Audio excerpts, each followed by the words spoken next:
fourth down. Shotgun snap back to David Ash.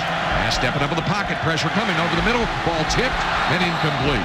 David Ash slow walking off. He was blasted on that pass attempt. Ash is now being taken to the Texas locker room. This has just been a brutal afternoon for the Longhorns. Football's an injury-full game, and it's always kind of scary to see, one of your teammates get hurt. We tell our guys at the beginning of the year, this is the best you're going to feel, all year long. I mean, that's just how football is. You're going to get dinged, you're going to get injured, you're going to get hurt. We're all brothers on the team, we're all a family, and once somebody goes down, the person that's next in line has to step up, fill up their spot, and everybody else just needs to be fighting for them. I'm Kenny Boyd, head football athletic trainer for the University of Texas.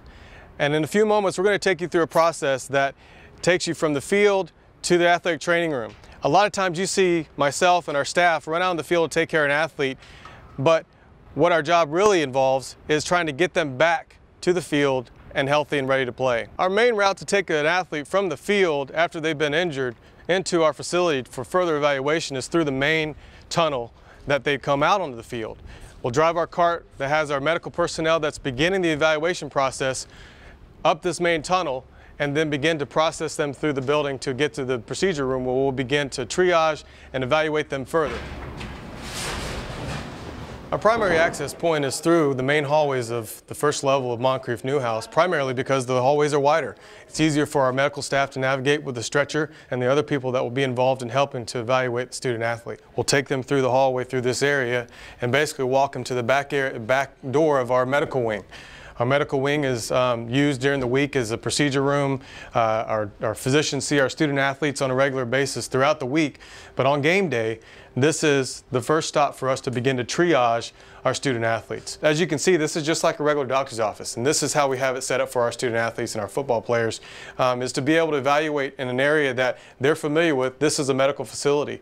So in that gives them some comfort that they are getting great treatment from our physicians and our medical staff.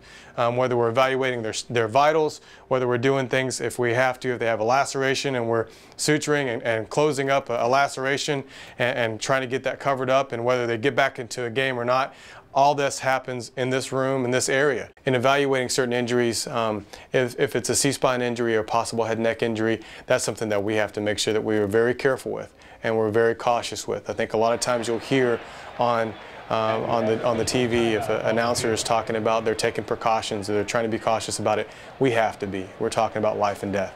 And so because of that, we as a medical team practice on a yearly and bi-yearly basis how we're going to do that. What's our procedure? What's our policy on how to handle that? As athletic trainers, as physicians, we all have a guideline and best practice for us to use when treating our student athletes, and that's how we operate.